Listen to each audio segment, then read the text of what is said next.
Roman Reigns. Roman Reigns. Roman Reigns. Roman Reigns. What on earth is going on with this Roman Reigns storyline? I'm Ollie Davis. This is Luke Owen. Welcome to the SmackDown review edition of Wrestle Ramble, the SummerSlam Go Home edition, no less, where it is all on the line this Sunday. This is the Wrestle League Trophy Emoji Trophy. The end of Season 2 of Wrestle League will come to a head on SummerSlam. And then Season 3 will also begin. Our predictions are going to go up tomorrow. Go to our Patreon page now. Join up there and you can partake in Wrestle League as well. The link should be somewhere. Oh, yeah. And it was a fun predictions video that we recorded. Twice. 4 times, technically. Because we did it once in full, then realised that one of the microphones had stopped working. But we also had a full start 3 times on doing the intros. Technically, 4 Always times. Fun. Always fun. And we are, of course, joined by Chopper Pete Quinnell. Hello, chop in the morning to you, etc. Yeah. Look at that kid get over. Catchphrase. Chop phrase. Also, press the thumbs up button. Subscribe. All the things. We'll get to the super chats in a bit. Oh, last plug for Screen Stalker. You and Simon are on there today talking all things 2K20 and the split with Ukes. Yeah, so that's the game studio that developed all the 2K games, well, since No Mercy back in the early noughties. And now they've split from 2K Games. And they said a couple of months ago that they're working on a new wrestling game. And I just go into speculation mania and say it's going to be all Elite Wrestling. AEW. They're basically going to make AEW No Mercy. Yeah, but because Kenny Omega said Yeah. at StarCast, it is a personal mission of his to get the No Mercy engine back. Yeah. And it's a mission of his to make an actually good wrestling game. yeah. So we'll see what happens there. It's a really fun chat, actually. Housemate Simon knows a lot about that stuff. And Pokemon. Pete does something with Pokemon. For the nerds. For the nerds. For the dweebs. He's got to catch them all. How many have you caught, Pete? Them all, obviously. Oh, well done. Yeah. Oh, cool. Well done, mate. Congratulations. So, Roman Reigns, in this excellent thumbnail, looks confused. Yes. I think this is the extreme end of Roman's acting. This is sort of a headshot that he can send out to places. Oh, right. To play like Confused Man number 2. Yeah. Because I don't know what's happened to Seth and Roman this week, but their range has just been flattened Their out. Roman range. Yeah, they haven't got Roman range on them. But here's another performance. I thought he's at the end of last week's SmackDown, where this whole thing really began, a whole, 9 days out from SummerSlam. 7 days ago. Roman had a piece of set pushed on him, and he was Fine. He sort of acted a bit shooken up. Mm-hmm. Shooken up. Yeah. I enjoyed his liked performance it, there. you liked it, yeah. But then, this, maybe it's more the storyline and not Roman himself. Let's go through it. Let's try and unpack this together. So first off, at the start of the night, they have a recap of what happened on Raw, which was where Roman's car was hit by another car, and then it drove off. Yes. Now, this, in the montage of clips, had a camera on the car that hit Roman's car. And I was like, bloody hell, this company. Such a goofy thing to do. Like, no other company would think to do that. But with Kevin Dunn's 20,000 cuts, death by 10,000 cuts that he likes to do with his editing, of course they did that. And then, because I didn't watch Raw, I was at a wedding, I was listening to the Raw review from Wrestle Ramble, which would be the only review I'd want to listen to that's not called Going in Raw. And you said that, and Pete eloquently said, oh, they didn't have a camera on the car, which is really good. They learned from last week's mistake. We praised them for restraint in that it was a really good edit, how they cut together, here's what's happening now, here's a car crash that we must have filmed earlier on. They only had 2 shots, and they were edited together rather seamlessly. But of course, in the recap package, it's shot-a-mania, where here's a camera, and like you said, here's a camera on the car. And just like last week's episode of SmackDown, where there's a camera on the rigging that fell onto Roman, it takes you out of it. Yeah. So now you're asking, well, if there's a camera there, then surely the production department know who it is. And you just shouldn't be asking these questions. No, you shouldn't. Because that is a logic hole. Yeah. And even if this was a brilliant story, and it is a pretty intriguing story, but I wouldn't say it's perfect, even then, this would be a logic hole that would be hard to ignore and would still call it out.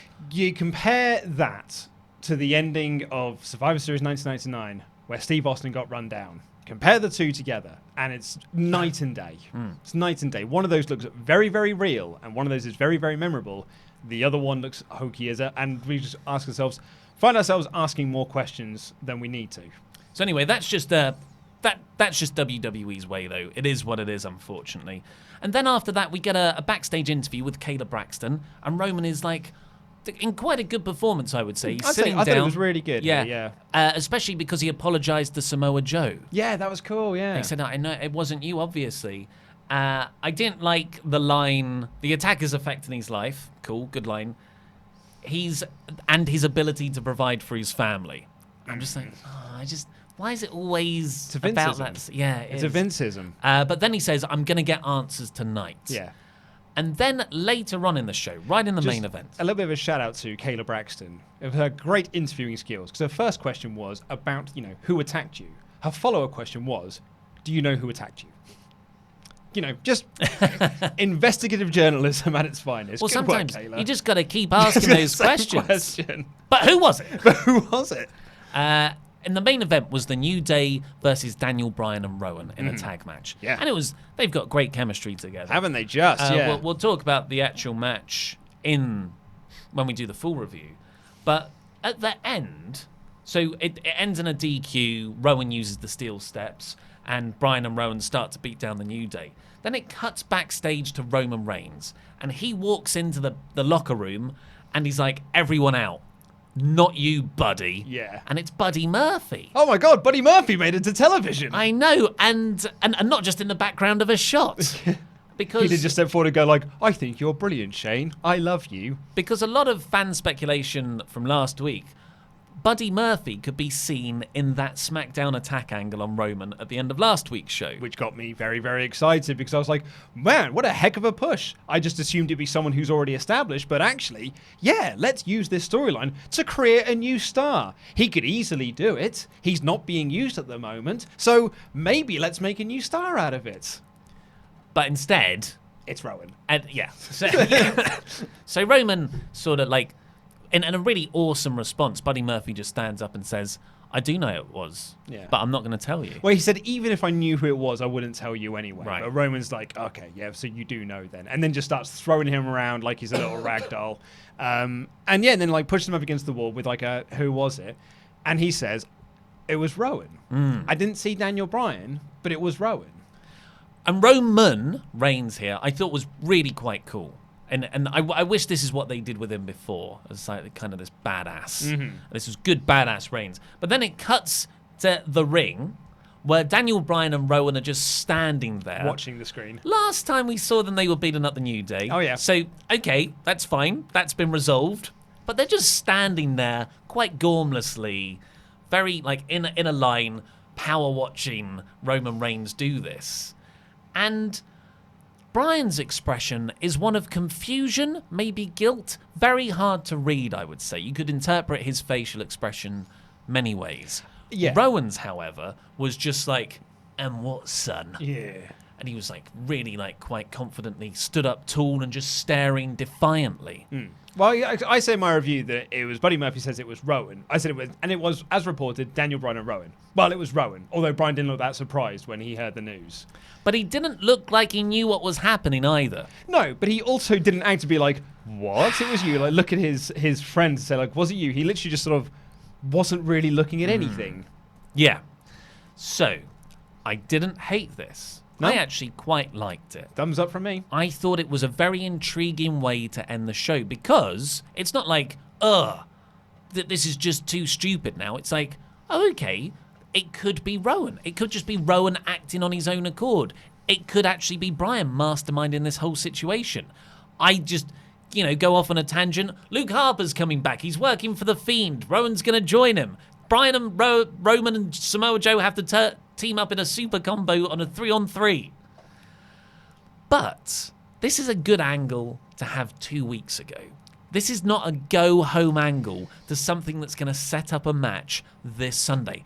If they book on Twitter on Friday afternoon Bryan versus Roman Reigns, because it's come out that Bryan's actually the one behind it, which is what I'm scared they're going to do, that is really wasting a lot of potential. I think if they do announce a match for SummerSlam, because they can't announce one now on TV. We're out of TV time. SmackDown's over. It's SummerSlam this coming Sunday. Unless you did something on TakeOver, the only way you can do this now is if you announce it via social media, which, let's be honest, WWE think is a good thing to do. I personally think it's a terrible way to book television, but, regardless. And I don't think it'll be Roman versus Bryan. I think they'll book Roman versus Rowan. And they'll just have a very short match where Roman wins. And I think this because in the during the match, the New Day versus Planeteers match, the commentators did mention on several occasions, I don't know why I didn't pick up on this until afterwards, they kept talking about how big Rowan is, how he's not been pinned or submitted since he came back, how he's not been this, how he's not been that. And I thought, it's so Roman can beat him. It's so, Roman can give him a good fist in. No, it's the claw. I'm doing the Rowan's claws. I claw. thought you were doing the cocking. claw. The Roman's going to cock you. Yeah. And he's going to give him a Superman punch and win. And then he'll be the one to chop down Big Redwood. So I think it'll likely be Roman versus Rowan if it's anything. Well, who else are we missing here? Samoa Joe. Who does Roman Reigns and Rowan have in common? Who does Samoa Joe and Roman... Maybe, can you smell? The Rock. No. Hobbs and Shaw. Roman Reigns was in Hobbs and Shaw. Rowan had a WrestleMania match against The Rock. That was The Rock's last in-ring match. I see where you're going with that. You're pulling into speculation station again, and I like it. I like the way your mind goes. I'm just thinking, look, I don't think... I'm worried that Rowan is going to get a big push out of this. Well, of course he is. You've seen the size of him. Yeah, but it's baffling. Look, I don't dislike Rowan, but he is nowhere near as good as Luke Harper. No. And just to look at the Wyatt family faction and think Rowan's the money star there out of the original lineup, which seems to be what keeps happening. Yeah, he was the tallest one. Until Braun stepped in and the Braun got a monster push. Yeah, to tie this up, it's a very intriguing storyline, and I do like it. I just, if the aim is to have a SummerSlam match out of it, I think they rushed it really quite badly into the last 7-8 days. But maybe this is a larger storyline that plays out over the next couple of months, and it doesn't have an installment at SummerSlam. It just seems crazy to me that we're going to have a SummerSlam without a Roman Reigns match, it just seems crazy, really. I'd also say, we said this last week as well, that this felt like it needed to be a longer storyline, and we could have had more weeks of the investigation into who did what and what happened when. And it feels like 7 days out, they have sort of blown their load because, we've got SummerSlam this weekend, and we may do something there. Because there's 10 matches announced. And a few of the speculated matches that were going to happen just happened on TV instead. So maybe they're going to add a Rowan match. Maybe they'll add a Roman-Bryan match. Or as you say, maybe they'll add a tag match. Or The Rock. Or The Rock, Rock in the six-man. I just think either way, it's almost too late in the day. Yeah. Yeah, but I can't see the good way to get this going by Sunday. No. God, if it's a pre-show setup. Look, one thing WWE seem to have done this year, for SummerSlam in particular, is big last-minute sells. One of the big selling points of SummerSlam this year is Goldberg's return. Happened in the last possible segment of Raw before SummerSlam. They came back a couple of months ago, though. Yep. We don't talk about that one, though, do we? Okay, sorry. Did that happen? I can't remember. It was a fever dream. I've just got a headache and I can't remember. I think it was too hot. That's why we can't remember.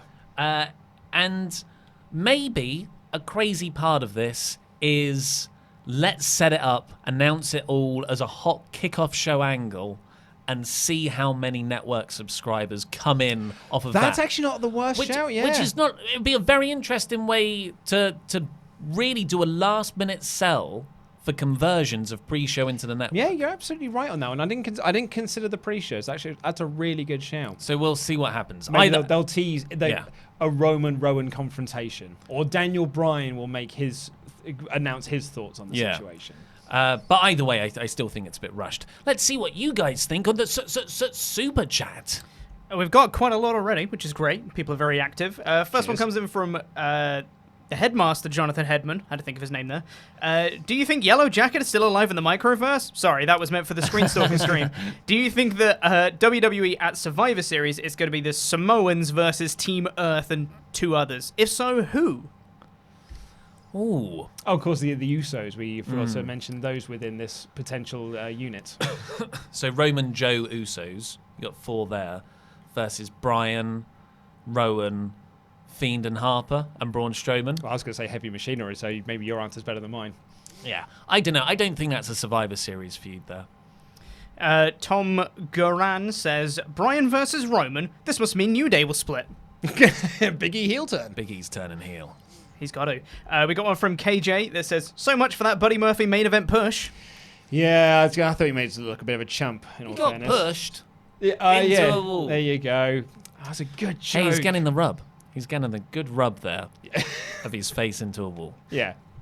Roman Reigns actually mentioned this on Twitter, actually, because someone tweeted him to say, hey, man, actually, but have you seen the size of Buddy Murphy's arms? Like, he looks like he could be a main eventer. And Roman essentially tweeted back going, like, gotta have more than arms, mate. Gotta have greasy hair. We've got one from Tim Arndt, who says, after flipping over the announcers table, I know that Shane McMahon has more muscle than the Usos have DUIs. I don't know if that's... so the Usos have how many? Between them, 3? 3. Yeah. So Shane has 3 muscles? 3 more muscles. 3 more muscles. He's got 6 muscles. Another from Tim Arndt that says, Rowan was wearing the best shirt I've ever seen on WWE TV last night. It's in Rowan rather than Rowan. Rowan. Yeah. Skewed metal band, I'd imagine. Yeah. So probably from Scandinavia. Oh, yeah.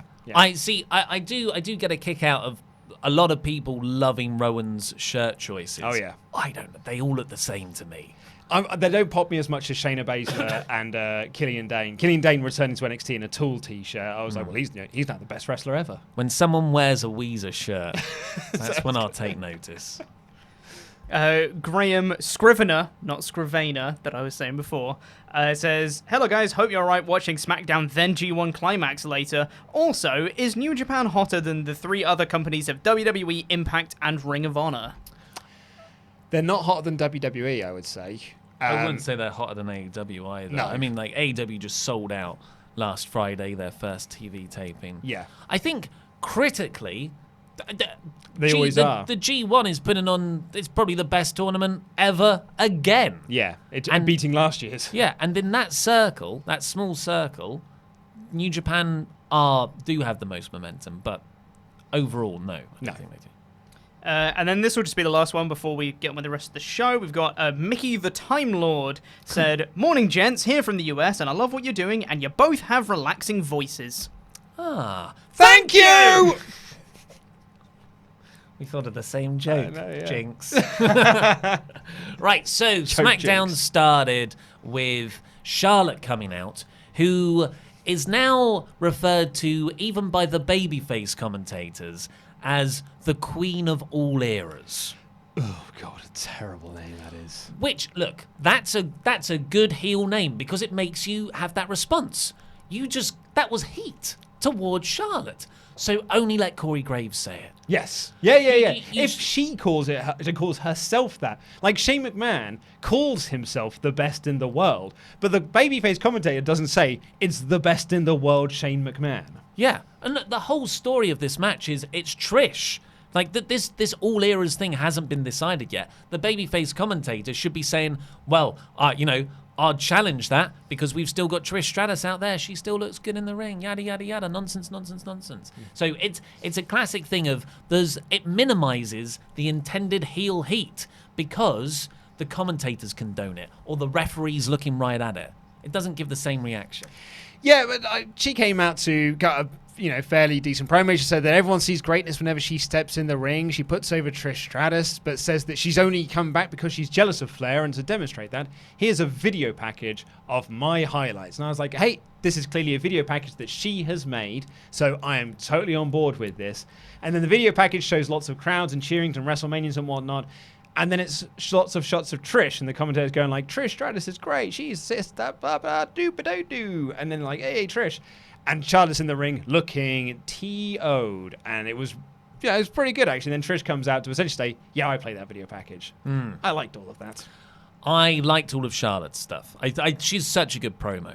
I'm not into Trish Stratus. I was going to say, you notice I left a pause when I at that point there to say I liked this bit, and then Trish had to cut a promo, which was less good. I didn't even like the video promo reveal. I thought it was a bit.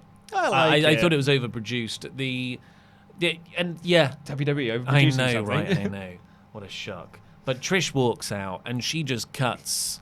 Natalya looks like Al Pacino. At the sort of charisma levels Trish is putting out. It's.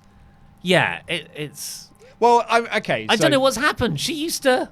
Oh yeah, and I think actually, and this might tickle some audience members, I think her bad acting rubbed off on Charlotte as well, because she's there talking about like how it's my dream to have a match with you and to prove to the WWE universe and deep-a-dee-dee-doo. And then Charlotte, in as monotone and as flat a way as possible, goes, "Welcome to your nightmare, Trish." Uh-oh. Yeah, and then walked away, and I was like, It's not the hottest go-home angle I've ever seen. Although it was hotter than the go-home angle for Randy and Kofi. Hey! We'll come on to that. Trish did slap her. She did. Yeah. And then Flair just walked away cockily. It's like, I don't know what WWE are doing to these pretty good to fantastic promos in the noughties in that sort of Attitude Era. Kurt Angle's another one where he went, and even in Impact, he was still a good promo. On the Indies, he was a good promo. You put him in WWE when he comes back, just terrible. Yeah. Well, you're asking them to be actors. Yeah. And we've seen the movies that Kurt Angle's made. The man's not an actor. But I would say, actually, in defense of this segment and defense of this feud, this is a feud that isn't really built around story. This is built around like a quote-unquote dream match. It's an era versus an era match. So you don't really need a whole lot of story. It's the mistake they made with Rock Hogan at WrestleMania X8. All you needed to say was, it's The Rock versus Hulk Hogan. You're like, okay, cool, well, we've got to see that match. Got to buy a ticket to see that. And then they muddied the waters by trying to do like storylines where he tries to run him over and all this sort of stuff. It's Brett Vince. You overcomplicate it. You over-egg the pudding. Here, you just need to say, this is the biggest star of this current generation versus the biggest star of the previous generation, and they're going to collide. Do you think it's going to turn into a tag match by SummerSlam? Remember they announced Trish versus Alexa Bliss They did, in the yeah. exact same style for Evolution last year. It was never an intended match.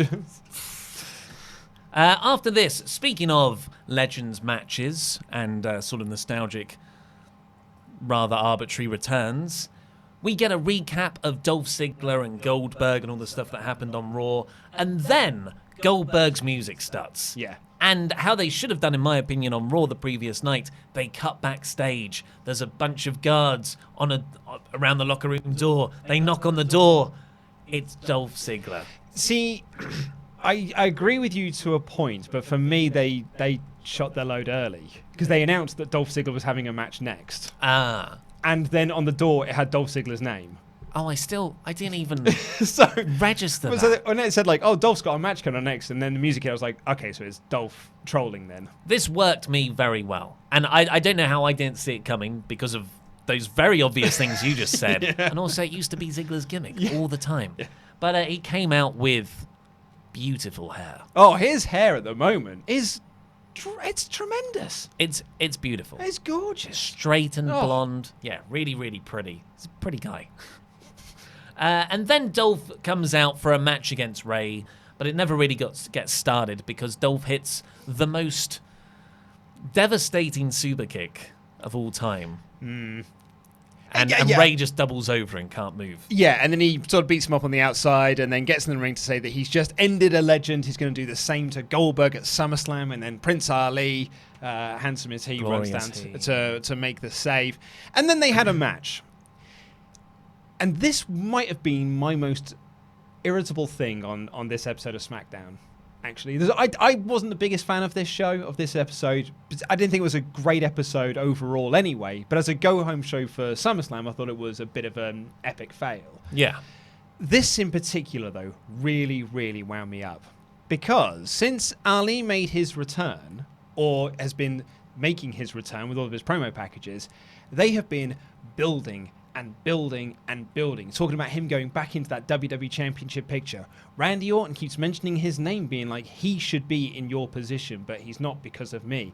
Almost teasing an Ali versus Orton feud that can happen down the line. They've been building Ali. He's been doing these amazing, amazing promos. He then started a feud with Shinsuke Nakamura and pinned Shinsuke Nakamura last week. I didn't like the fact that they played it as a shock victory. It should have been more like, well, no, of course I won. Look at me. And that was then going to lead into an IC title picture. So why the hell just beat him now? I get that you want to make Dolph look strong because he's got the big marquee match at SummerSlam. I get that. And it totally makes sense to give Dolph a win because Lord knows he bloody needs them. But why sacrifice Ali for it? Why do all of this months and months of work and then just have him lose on an episode of TV in a meaningless match? Yeah. Ray was beaten up.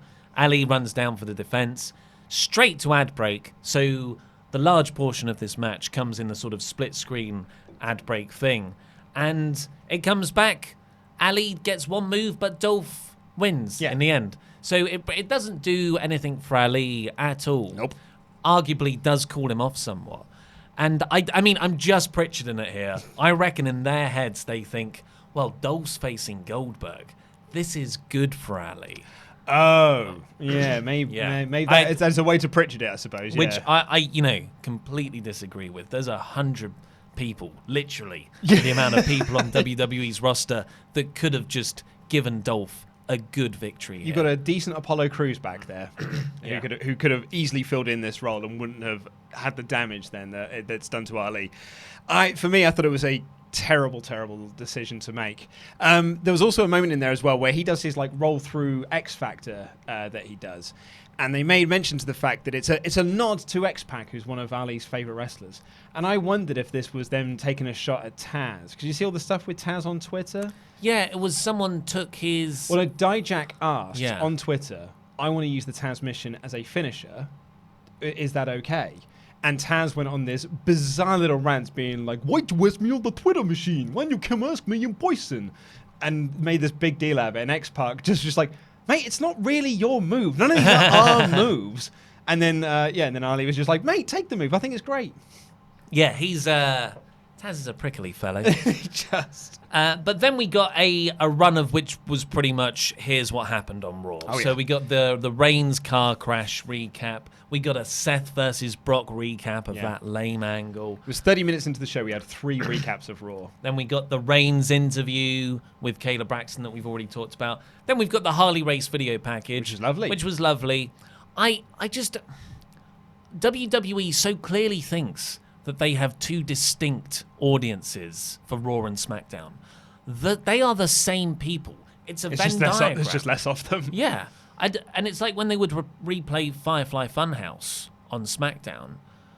And say, oh, it's a new installment of this. Well, it's new to SmackDown, but really, we all watched it on Raw. It's annoying. It makes more sense when they move to Fox, but... Yeah. There was a, on the Harley Race video package, I don't know if this is the case, but these were all old interviews. Like they're all from the Austin DVD. You could tell by John Cena's t-shirt that it was an old interview.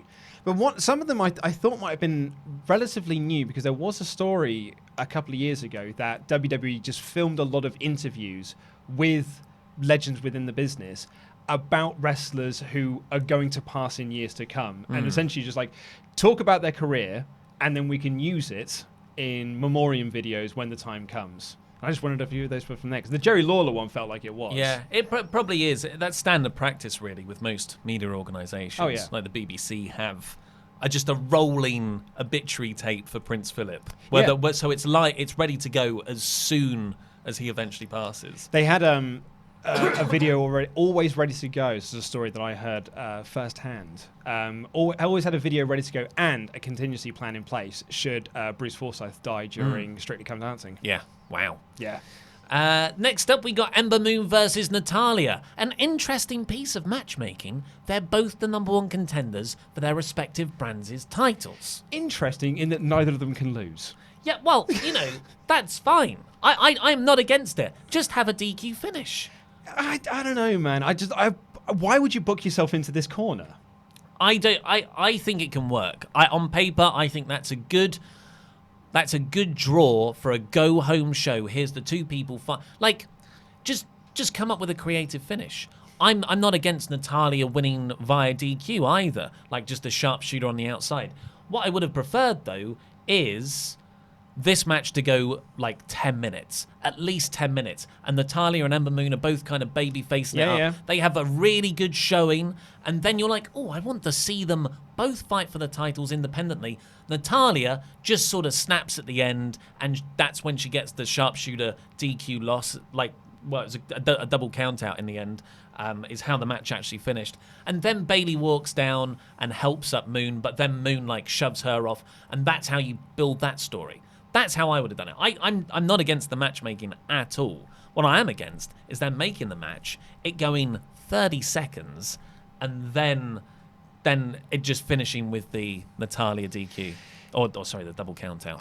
As soon as this match started, I was like, well, we're not going to get a clean finish, which is going to be unsatisfactory to the audience.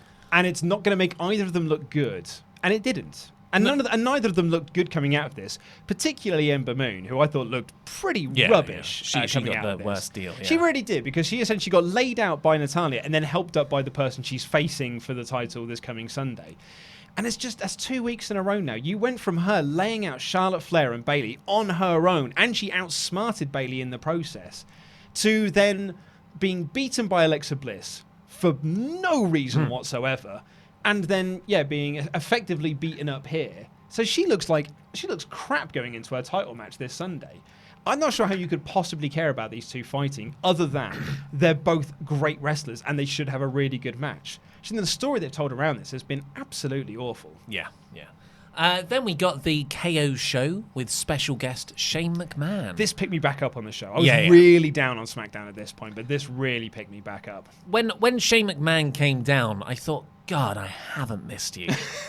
He was on all the segments for months. Yeah. And I thought, oh my God, I have not missed Baron Corbin either. It was just that's nice. Well, wait till he comes not back, around. then you might have missed him. Yeah, when he comes back. But, I've had my dose of Baron Corbin for the year, really.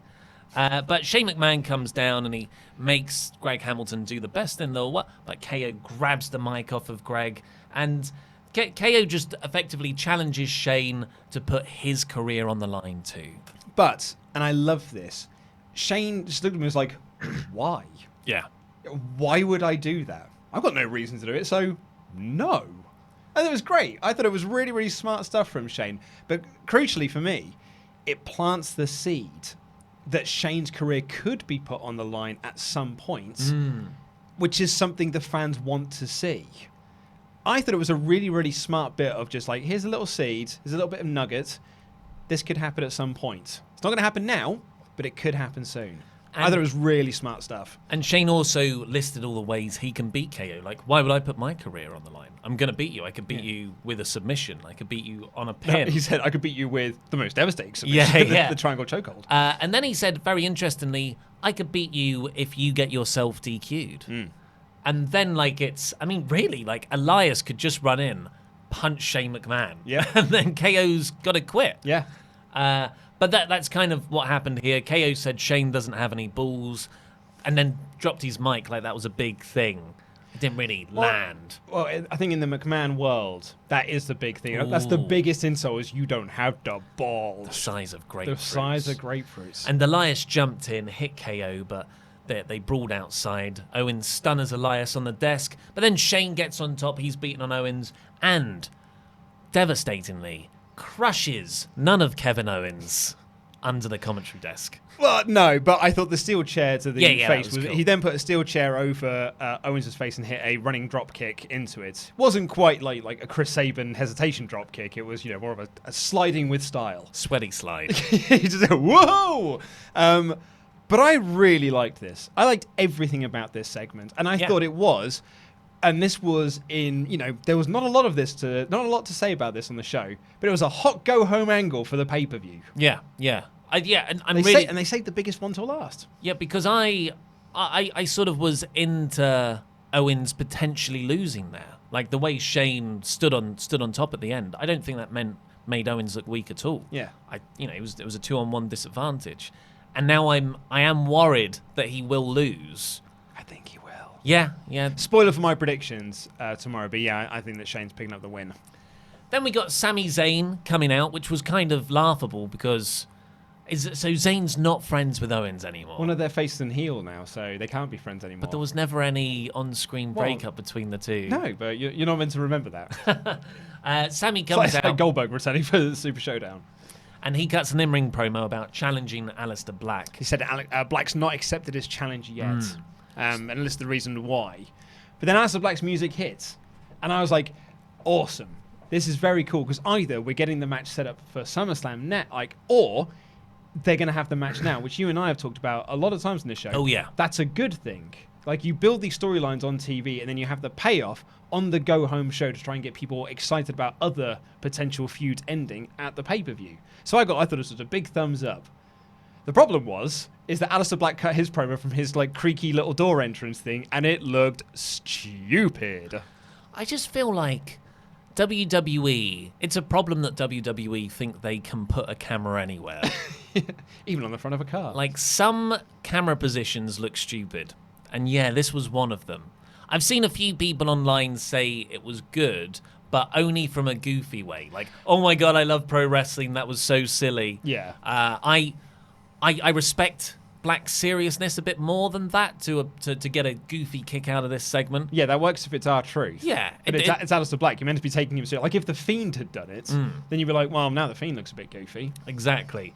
But Black then came out, and yeah, they had the match right now, which is great because that means it's not on SummerSlam. SummerSlam can be a bit shorter, or at least give some of the other matches on there a bit more time. And then it went straight into an ad break. Yeah. Like, as the bell rang, which was, I was so excited to see Black wrestle because they've done a good job at holding that back. Yeah. And then it went straight to an ad break. I'm like, It's the double-edged sword of the idea that you and I have talked about many times on this show of doing these matches on the go-home show to try and build some interest into SummerSlam, that being a good thing. The other side of that sword, though, is if this was on pay-per-view, it would have been a better match. Yeah. And I would have enjoyed the match a lot more because you're not doing a TV match, you're doing a pay-per-view match. And yeah, as you said, the ad break thing is part of the problem of that. And it comes back, and it's not that Should have long been 2 out of after. 3 falls. Should have been 2 out of 3 falls. Yeah, restart the match. They come back, and Sami's on top, but Black hits a high knee, Black Mass for the win. So Black Mass still looks awesome. Yep. Black won again. That's great.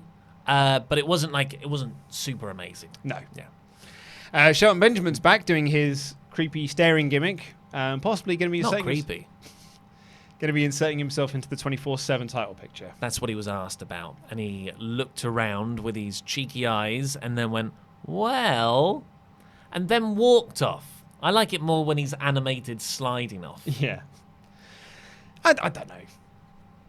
I do you know what I mean? I literally have zero opinion on it.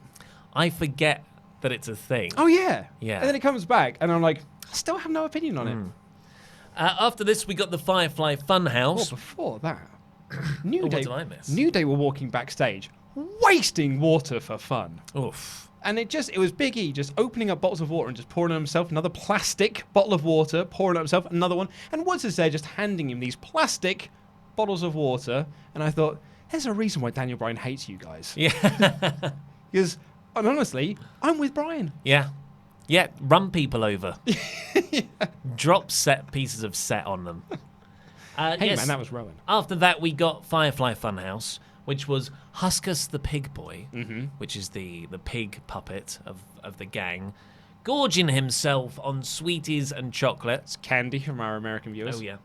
Yeah, no sweeties over there. No, dude. No, absolutely not. Bray Wyatt comes over and just talks about how he loves how Finn isn't afraid of anything, but it's really just ignorance. And then we get a few Fiend shots. Let me in. Yeah. Yeah, it's more of the Mr. Rogers facade falling apart under the weight of the Fiend. Like the Fiend persona just sort of taking over. He wants to be more like Mr. Rogers, but the Fiend persona is a much weightier personality trait for him. I think it's cool stuff, man. I think it's just the most engaging character in WWE. It's the most compelling character in WWE. And I cannot wait to see Bray Wyatt versus Finn Balor at SummerSlam. Has The Fiend been on SmackDown? No. Is The Fiend drafted to Raw? Or was he there last week? And Did he Bray come out on Wyatt. stage? Yeah. For Balor versus someone? Dolph? Because Dolph got a win. Okay. My wild card idea was thwarted there. I'm really excited about it too. Of all the angles, I mean, they haven't really built a Finn Balor match. It's not about Finn Balor. It's not. It's about the Fiend's first in-ring appearance. Yes. As an actual match. If it was the Demon versus the Fiend, Bigger deal. Yeah, they should have built a much bigger thing around this. We could have had him dressed as a pumpkin again. 2K20 trailer again. Yeah, what do you think? Because we haven't spoken about this yet. What do you make of it? I think it's I think the problem is twofold. WrestleVote said it was going to be this amazing trailer. Yeah. And it is a pretty good trailer, and I do like, as on the nose as it is, Becky Lynch crashing through the glass ceiling, seeing all the legends, sort of gate crashing the party. That is cool. But I thought it would have been better. You know, like it's not Sting level or Goldberg level. Those are incredible trailers. And it feels much more bigger budget as well. The other thing is, just go with Becky Lynch. The sort of addition of Roman Reigns there just feels, we want to put you on the front, but we actually don't believe in you. Oh, that totally is. Like, we want to put you on the front, but you're not a man. You're the man, but you're not an actual man, so we can't put you on the cover alone. Yeah, and we don't have faith that people will buy the game if you're just on it. Yeah. Which is a shame. Like, you'd expect them to be braver. Also, I think the narrative of that promo should then be Lynch beats up a load of guys. She beats up Hogan. She beats up Braun Strowman. Because that's part of the magic of the video game thing. You can have female characters beating up the guys. No, you can you not? No. Oh. You can't do intergender matches, I don't think. Can you not? I don't think so. They just had a freaking Facebook series about intergender matches. Yeah, but the men can't fight the men and the women can't fight the women. Sorry. You've done that. I've done the wrong way around. The men can't fight the women and the women can't fight the men. Oh, well. Well, that would have been a great feature reveal. Perhaps. Just have everyone fighting everyone. It's a video game. Yeah, but you got to take this serious, though, haven't you? Yeah, I mean, I thought it was fine, I guess. I thought it was funny watching Becky Lynch approach stand-ins and things of that nature. Mm-hmm. But it was... Maybe it's just I'm not hyped for the game, because then they showed footage of the game and I was like, oh, it looks exactly the same as the last 5 2K games, and I didn't like any of them. Give me a bobblehead, then we're talking. Now we're talking. Chad Gable's backstage next, looking so good in his new hair. Yeah, didn't recognise him at really first. smart. It looks like he's been on Queer Eye for the Straight Guy or something. Mm-hmm. And he's just stretching with a band, and Elias walks over and tells him he's rubbish for being short. Well, yeah, he put his weight stuff... I don't know what the stuff is. He put the weight thing down. It's a resistance band, I think. He put that down. Yeah. Whatever that does. He put one of them down. And then Elias said, you're a chump. And Chad essentially went, I'm so sorry. Mm-hmm. And then Elias said, well, I'm tall and you're short, and therefore you are rubbish. And I'm like, God's sake, how many more times are we going to get the I am tall, you are short storyline? There are 2 inches between them. Elias is not exactly like towering over him. Like they were basically eye to eye. Yeah. So the tall, short storyline really falls apart. And how lazy can you get in order to do this storyline again? Well, it's obviously one of Vince McMahon's go-to templates. So he's just fallen back on this. Like that always has to be a feud going on somewhere. And for everyone who's excited, Chad Gable might be getting a push out of this. This might be the start of something. I'm afraid, historically, you're wrong. Because if WWE book you in a storyline where it's based about you being short or lacking in charisma, those never turn out well for those people. Even though the story should be, they get over the charisma and they prove that they do, or I defeat being vertically challenged and I can beat you anyway. Never happens. Was Daniel Bryan more over after the Big Cass feud? No. If anything, it hurt him. But it looks like that will be a feud after SummerSlam, potentially. Cool. Then we got... Do you want to talk about this? Because you seem way down on this. I'm not way down on it. I thought it was a good promo. Like, Kofi cut a return promo on Randy Orton that he cut last week. It wasn't as good as Randy's promo. No. Wasn't as good as Randy's promo, but I liked some of the things that he said. He goes, there were rumors that Randy used his influence to keep me down, but I worked hard to get this point. I can show what a true inspiration's been, and I'm using my influence to pick people up. And I thought that's actually some really good lines there. That's really good, and I've enjoyed this promo. It's just not a go-home promo. Yeah. And it's just, it seems to be a common occurrence in Kofi Kingston feuds. You're not important. Doesn't matter you're WWE champion. You're not the most important thing on this show. And your feuds don't really matter. And we're not going to give you the big, hot go-home angle. Doesn't matter who you're facing. It's like Dolph, Joe, all of the feuds he's had, now Randy, have all had lame go-home angles that are actually nothing. They're not even angles. So it feels to me that it's so unimportant for SmackDown at the moment that the WWE champion has a match on Sunday. Yeah, of all the matches and storylines, it's probably, fourth on the pecking order.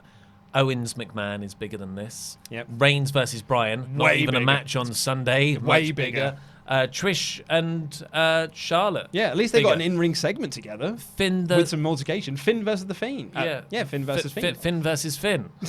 Fiend versus Finn.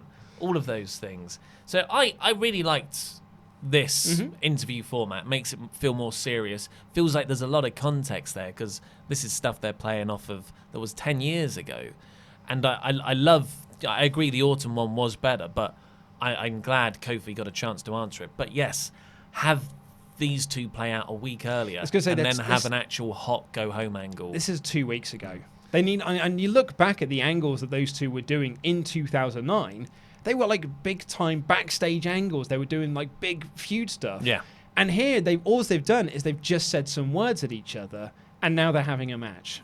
And it doesn't feel like Randy's that bothered by it. Yeah, and because the main event was a tag match without the titles on the line, and it went through 2 ad breaks. So it just feels like the balance is off there, and it didn't even really have a go home angle. It was just like a cliffhanger angle that didn't really sell a match. But this New Day versus Bryan and Rowan match was very, very good. This really, to me, backs up the reports that Vince rewrote the entire show 2 hours before it happened, because this was just like, and the main event's a tag match, just go through 2 commercial breaks, just go out there and just fill for time. I haven't got time to rewrite the whole thing, just fill for time for me. And do you know what? I'm not going to complain, because this was very, very good stuff. Despite its lame finish, it was really good. The Meltzer tweeted about an hour before the show went on air, or I think it was Alvarez. A few hours before the show went on air. As well. Yeah. He backed up the report. Unless Vince changes his mind in the next 90 minutes, it's going to be Daniel Bryan versus Kofi Kingston as the main event tonight. It's already been torn up once. And then we get a tag match. Yeah. So he did change his mind. But I think, the Kofi Bryan match would have been better to build Kofi versus Randy, Bryan versus Roman. That makes more sense. So although this was a very good match, because you just put 3 very talented guys and Daniel Bryan in the ring. I'm being facetious, of course. I mean, Rowan is the other one. I was going to say, you did say that we're building towards Roman versus Bryan, but we're actually building towards Roman versus Rowan. Oh, yes. Yeah. Yeah. Quite clearly. But they just put those guys in there to have a good match. Really, this was a bit of a schmoz. Oh, yeah, totally. Because the smart, New Day sort of had the match won on a couple of occasions, and then Rowan picked up the steel stairs and he hit Xavier Woods for the DQ. Bit of a shame. And then Bryan and Rowan laid out New Day afterwards, but still no career-altering announcement from Bryan. But that's probably due to the Roman Reigns thing that ended off the show. Yeah. Yeah, they've obviously changed their minds about what that announcement was. I don't think these two were ever connected. No. Especially with the reports that it could have been a 205 Live move. Yeah. I don't know whether they've called on that or whether that was ever even a plan. I just think that this is... Ryan Satin's reporting that Bischoff still has no creative influence on the show. I mean, Meltzer reported that he's actually not going to have any creative influence on the show. He's just there to be a go-between between WWE and whatever TV network they're currently on, and the sort of all the departments. But yeah, Ryan Satin saying that Bischoff's still not involved in the creative process. And if Vince is just rewriting the shows hours beforehand, and I just think it kind of shows, because the last couple of weeks of SmackDown have been quite lackluster and a bit thrown together and a bit slapdash. But not bad. Not bad. Just like when you realise that this wasn't the show as it was originally planned to be, to tell long-term stories, you're like, it's all a bit superficial. Yeah, a show that had been written for the last 7 days, where a group of writers have been working on this for 7 days, only for Vince to go like, no, I'll just rewrite the whole thing in 2 hours, which kind of renders those days pointless. Yeah. But it's not a bad show. It's just not at the level SmackDown was 3-4 months ago. You know, SmackDown, like the first half of this year, was so good. Like pre-WrestleMania was just every single week was like one incredible episode of TV, one amazing episode of television. Well, The Miz is on Raw now. That's what it is. Yeah, And you're right. Actually, in the last couple of weeks of Raw, I mean, I didn't see last night's, but I've heard it was very good. I'd give SmackDown a 3 out of 5. I would say. Yeah, I gave it low SmackDown. Yeah. So let's get on to your super chats to see what you thought. Right, we've got a lot to get through, so here we go. Nikhail Biznath says, greetings from South Africa. First ever super chat to WrestleTalk. Oh, Cheers, thank you very mate. much for watching. Brock Batty comes in. So these are the super chats I've heard so much about. Hey, hashtag Potswaff Nation. P.S. Luke, did you get my email regarding Natty versus Becky? Brock Batty was the name. Quite possibly, yes, I did. Yes, it was called SummerSlam 2019 Conspiracy. The super chats are universally loved by all by all everyone. versions of Certainly going by the pod poll. consuming this. Yeah. Small Afro Games, aka Jaron Walker, says, hope you guys like the project I did. We do. Flying to Toronto Saturday morning for the 4 shows. Lucky. If there's any BTS news, I'll let you know, just like Mania. That's our man, Jaron Walker. We've got an exciting project. Hopefully we can get underway soon. Yes, we're very, very much looking forward to that. Might be something we're doing after this stream, maybe, Pete? No. Maybe, probably not. Maybe, probably not. Maybe tomorrow. Yeah. Okay. It's a busy week. It's a busy time to start something else. We got one from Sparks that says, I'd love to see Braun show up in the Lesnar match and just outright destroy Brock to set up a feud, and Seth can win the title. Regardless, Brock can't win. I think if Seth's going to win, he's got to win on his own. Yeah. Well, I think Brock's going to retain.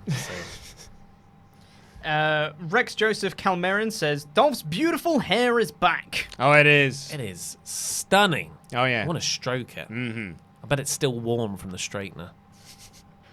Silk Toast says, do you think WWE could do stories in a way, top guys week 1, mid-cards week 2, tag teams the next? Won't see the same guys every week, and long-term stories. Oh, I see what you're saying. So, like, one episode of Raw would just be based around your Universal Championship, then the next week you would do an episode based around the IC title and tags, so on and so forth. Not when it's a 3-hour show. No.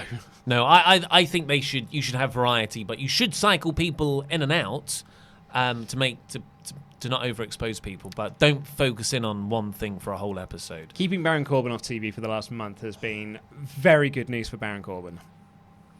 Marcus Roman has a great one who says, Kofi hasn't shown up with the New Day. Split? Big E's turning heel. Yeah, we've got to get there eventually. He was weirdly lacking from both Raw and SmackDown, actually, in the ring this week. Oh, yeah? Because New Day, he wasn't on Raw, but the New Day were. Same with SmackDown. Just felt it was weird that he wasn't. But he was in ring. He had a tag match. Kofi didn't. Oh, I thought you meant Big E. I was I mean, sorry, Kofi, I got really confused for a second. I was like, mate, we literally just talked about a match he had. No. We got one from Randy Andy Datson. What? A super chat? Yeah. Who says, how are we going to do predictions with lots of matches yet to be confirmed? Also, what's the bonus question? Hashtag Randy merch. We haven't thought about the bonus question yet. But also, we don't know if those matches are going to be announced. Yeah. And to be honest, we'll never be able to get it right. We'll just have to keep re-uploading the form if more matches are announced. And the reason why we recorded us today is because Ollie Davis got the next couple of days off work. Because I'm working all weekend. I wasn't saying that because you're slacking. I was just saying because because we're live streaming. Exactly. We're NXT working this weekend. TakeOver, SummerSlam, join us. Yeah. Oh, can we say that? No, is that going in Raw's? No. It's something like that. Yeah. So what should we say? Be there. We got one from Tristan Thorne, who says, "Morning, fellas. My first ever Susu Super Chat, and I just want to say you guys do a fantastic job. Support WrestleTalk and love The Fiend." Thanks very much. Thank you very Fiend much. too. Fiend's awesome. AJ Lawrence says, "Who in WWE is most likely to wear a Weird Al t-shirt?" Xavier. Yeah, Weird Al Yankovic. Yeah, good point. Yeah, he's got that sort of nerdiness. Sorry, I thought you would tell me to say like Weird Al's in. Who's that? I I was surprised. I was like, he'd be definitely on your radar. Kevin comes in and says, "So no Aleister versus Zayn, no Reigns versus Bryan, no tag title matches, no Drew versus Cedric. I'm so happy that this will be my first live pay-per-view in a long time, but card subject to change, I guess." Yeah, let's keep it at 10 announced matches. Yes. I think that's a good idea. 4 hours. It's still too long with a 2-hour pre-show. That's still 6 hours, but come on. Yeah, we can do this. Ryan B. Bad says, "During WWE Backstage exclusive, Bryan turned it into a media spin saying Murphy only named Rowan because Roman forced him to give up a random name." Yeah, but that's WWE.com. It doesn't count. We got one from longtime Patreon backer Lendl Brenson, who says, "Today is my birthday, so my gift to myself is a gift to you, so here's some money." Hey! Happy birthday, The Lendl. All-Star.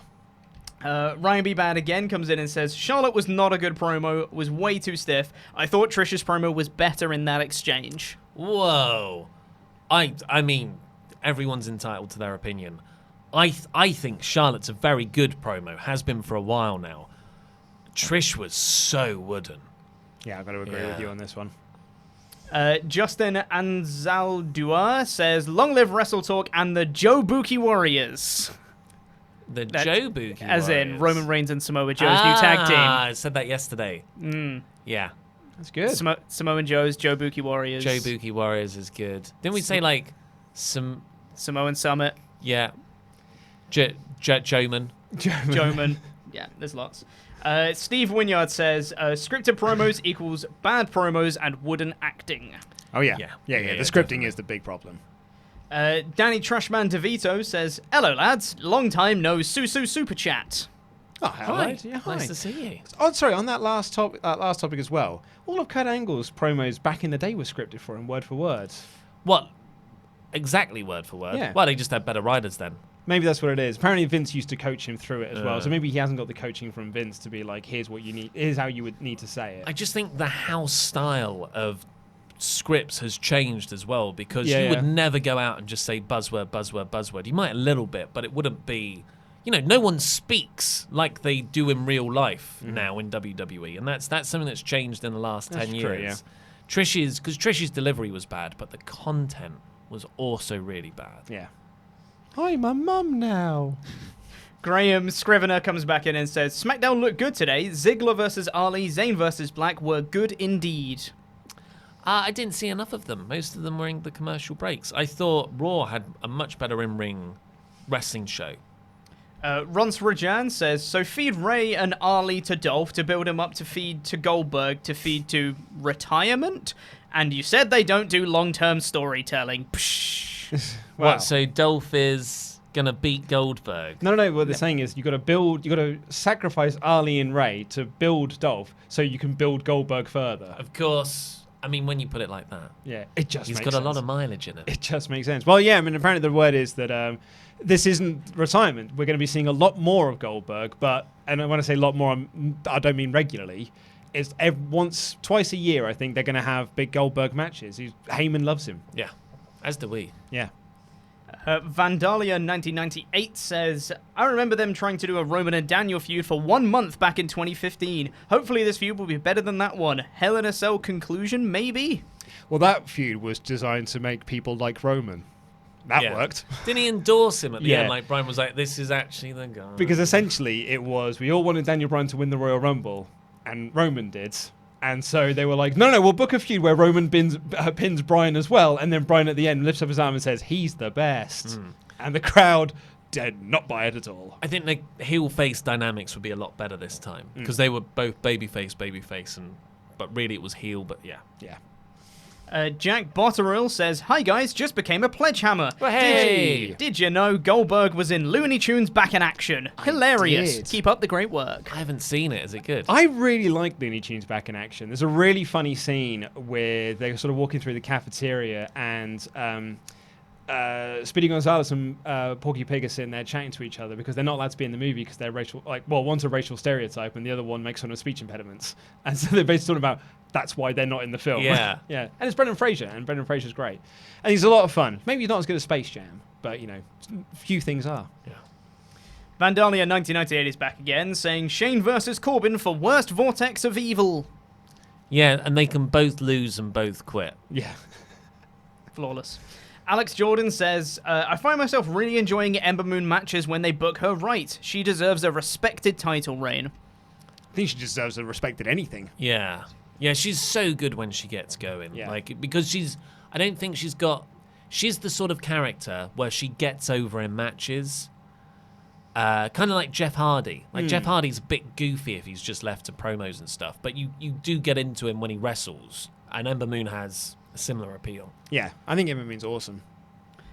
Kevin is back in saying, a bit of nitpicking. I wanted Bray to say The Fiend's opponent, Finn Balor, and not my opponent, because it always looked like Bray and The Fiend are two different entities, which builds The Fiend's character more IMO. Yeah, I think that's a good point. Yeah, fair I agree, point. actually. I agree. Foreskin Max says, I think that Dolph should have fully taken the piss. What wrestler's gear do you think smells the worst? Oh. I don't know if those two sentences are related. Who sweats the most? Shane McMahon? Shane McMahon's t-shirts. That's all just going to stay in there.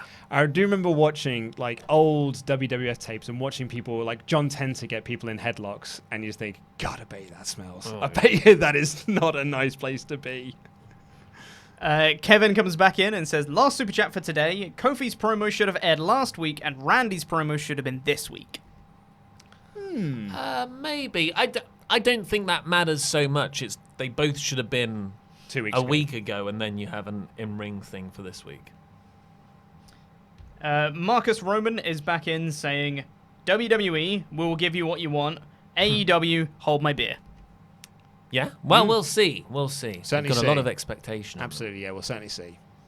Dan from Pensacola, Florida says, nope. Come on, Pete. Tristan Thorne says, who should The Fiend feud with after SummerSlam?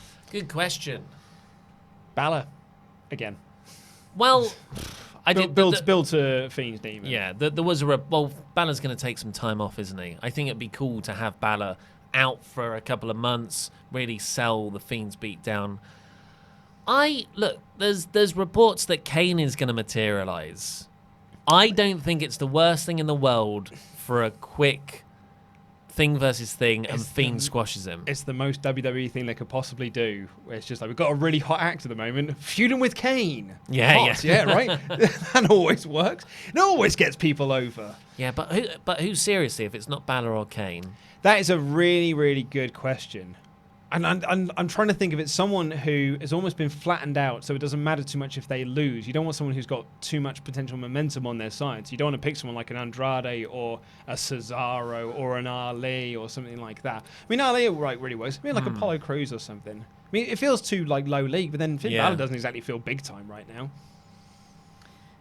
We got one from Gordon Maston who says, hey guys, really happy with the channel. Been here for why? Does that mean for years, I guess? Since day Y. It says day Y-ish. Thanks for watching. Day Thank you, Raj. Y-ish, yeah. Tim Arndt comes back in and says, I know you only just put the poll up, but do you have any songs confirmed for the SummerSlam punishment yet? I know my suggestion won't be in there.